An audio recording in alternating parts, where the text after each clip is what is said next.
When Bitcoin halving meets with Fed's suspension of rate hike. The story of Bitcoin halving. Bitcoin halving is to give this asset an attribute of scarcity that protects its long-term value. In Bitcoin's economic model, halving is an interesting and special design.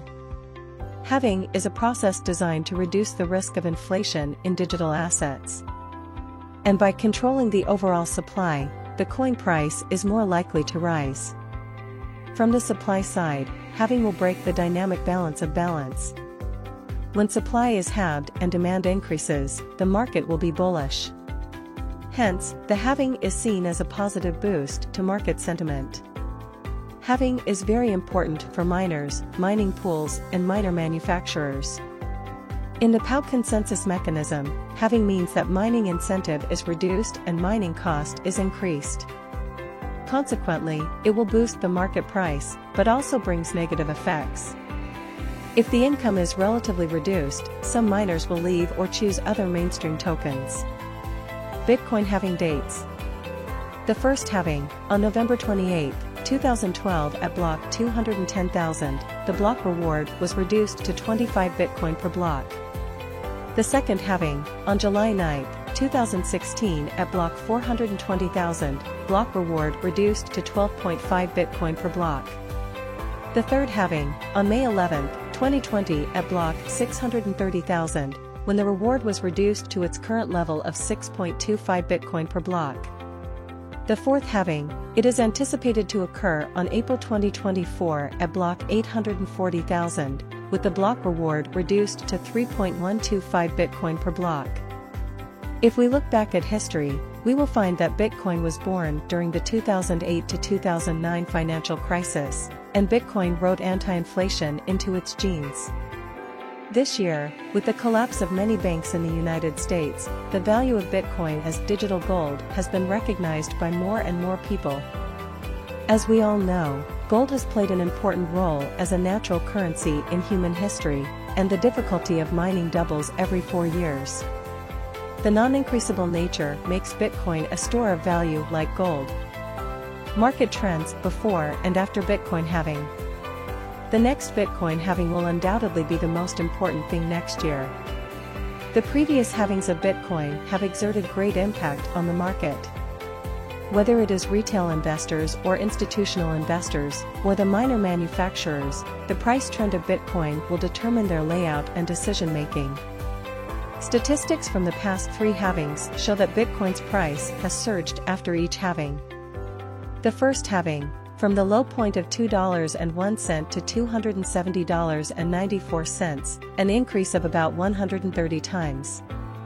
The second halving, from a low of $164.01 to a high of $20,074.04, an increase of about 120 times. The third halving, the price of Bitcoin went from around $8,000 to over $50,000 in less than a year. Therefore, as the time draws near, expectations for the market outlook are getting higher and higher. In addition to halving, another reason is the good news revealed by the Federal Reserve in May's interest rate meeting. Fed, there will be no more rate hikes. On May, the Fed's FOMC raised its federal funds rate by 25 basis points today, to a range between 5% and 5.25%, which is in line with market expectations. This is the 10th rate hike since March 2022 and the third 25 BP rate hike since the beginning of the year.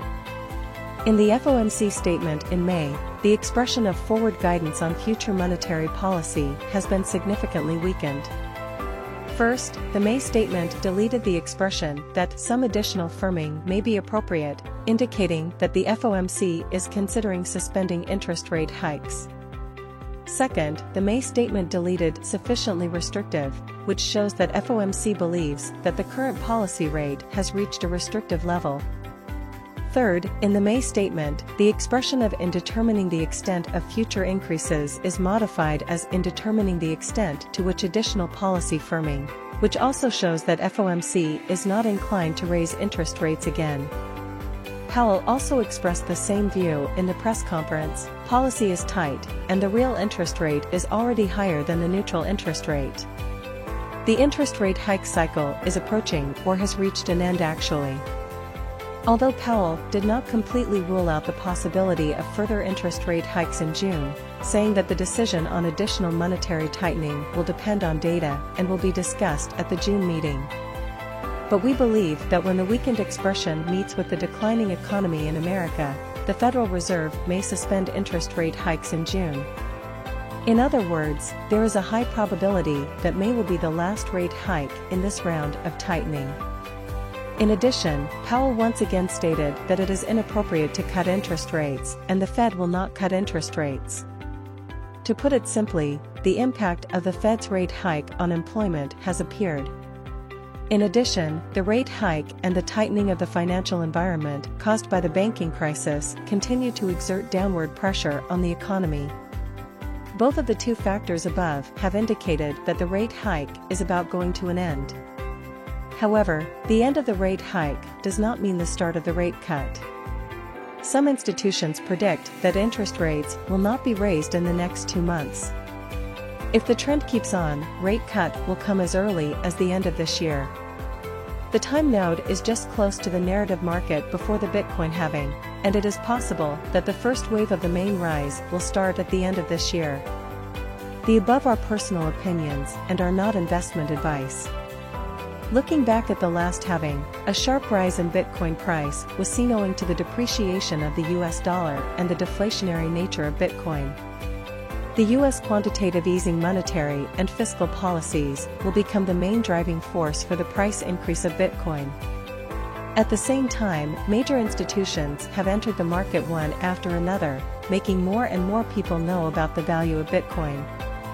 All these add up to create a crazy bull market.